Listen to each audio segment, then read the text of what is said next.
একের পর এক ছবিতে অভিনয় করে দর্শকের নজর কাড়ছেন জয়া আহসান। সম্প্রতি বাংলাদেশে ঈদুল আজহায় মুক্তি পেয়েছে তার দুটি সিনেমা, তাণ্ডব ও উৎসব। এদিকে ওপার বাংলাতেও চলছে জয়াকে ঘিরে আলোচনা। 18 জুলাই সেখানে মুক্তি পেয়েছে অনিরুদ্ধ রায়চৌধুরী পরিচালিত ডিয়ার মা। আর আগামী 1 আগস্ট প্রেক্ষাগৃহে আসছে তার আরও একটি সিনেমা পুতুল নাচের ইতিকথা। এই ব্যস্ততার মাঝে জয়া জানালেন কাজ কমিয়ে দিতে চান অভিনেত্রী।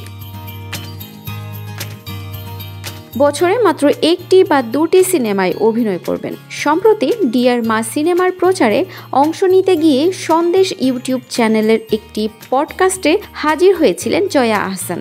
লম্বা সময়ের সেই পডকাস্টে নিজের প্রাথমিক জীবন থেকে শুরু করে ক্যারিয়ার প্রসঙ্গে নানা কথা বলেন জয়া। তিনি বলেন, কখনোই ভাবিনি অভিনেত্রী হব, সেই ইচ্ছাও ছিল না। হঠাৎ বুঝলাম অভিনয় আমাকে আনন্দ দিচ্ছে, মুক্তি দিচ্ছে, তাই সেটা আঁকড়ে ধরলাম। তবে এটাকে জীবিকার মাধ্যম করে রাখতে চাই না, আমি আরও সিলেক্টিভ হতে চাই। বছরে 1 বা 2টা কাজ করলেই যথেষ্ট।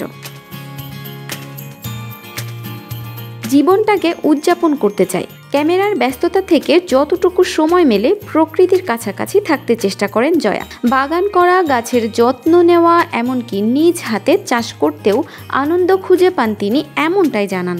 বলেন, গ্রাম বা প্রকৃতির কাছাকাছি থাকতে আমার খুব ভালো লাগে। আমি চাষবাস করতেও পছন্দ করি। বলা চলে আমি প্রথমে চাষি, তারপর অভিনেত্রী।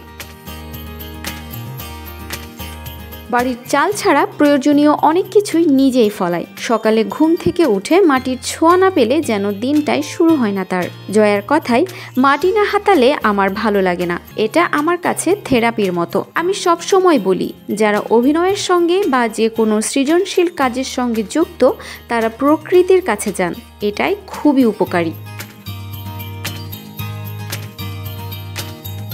সো ভিউয়ার্স, ভিডিওটি ভালো লাগলে লাইক, কমেন্ট, শেয়ার করে আমাদের সাথেই থাকবেন। আর এখনও যারা চ্যানেলটি সাবস্ক্রাইব করেননি তারা অবশ্যই চ্যানেলটি সাবস্ক্রাইব করবেন। কথা এন্টারটেইনমেন্ট, আমি আরফিন ফারাহ।